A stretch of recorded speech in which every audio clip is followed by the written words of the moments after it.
وكيف ما كتعرفوا فماشي غريب على الفنانة شيرين انها هاد الصباح كتفاجئ الجمهور ديالها بانها رجعت مرة اخرى للزوج ديالها والفنان حسام حبيب.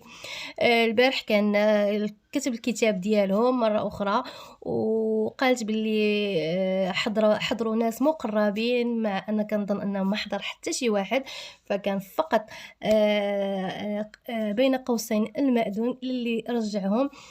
كنظن أن الفنانة شيرين متعلقة تعلق مرضي بالزوج ديالها، فكتقول باللي انا كنعتذر على اي حاجه قلتها خيبه في حق الزوج ديالي. فاحنا راه كنا كنت مقلقه عليه داكشي علاش قلت ديك الهضره، وكتاكد على ان شاكه انهم يكون معمول لهم بين قوسين السحر هو اللي خلى العلاقه ديالهم توصل لهذا الحد وتوصل الى الطلاق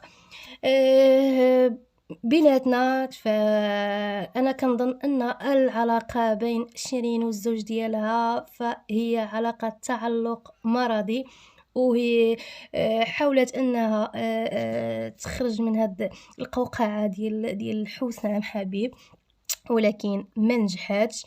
التجأت للمخدرات، التجأت للوسائل ديال تغييب الوعي باش ما تبقاش تفكر وما تبقاش عايشه في هذا الواقع، ولكن ما قدراتش، استسلمت بكل بساطه.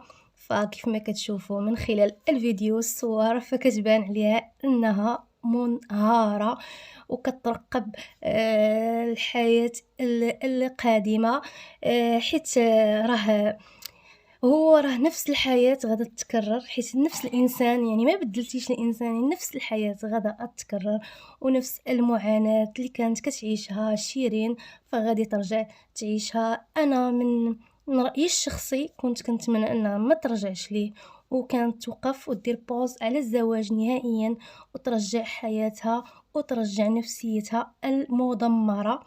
ولكن للاسف هاد الصباح كنتفاجئوا بان رجعت للزوج ديالها. كنتمنى لهم يا ربي الخير ان شاء الله، ويكونوا توقعاتي في غير محلها، وان شاء الله ترجع الحياة السعيدة بينها وبين الزوج ديالها.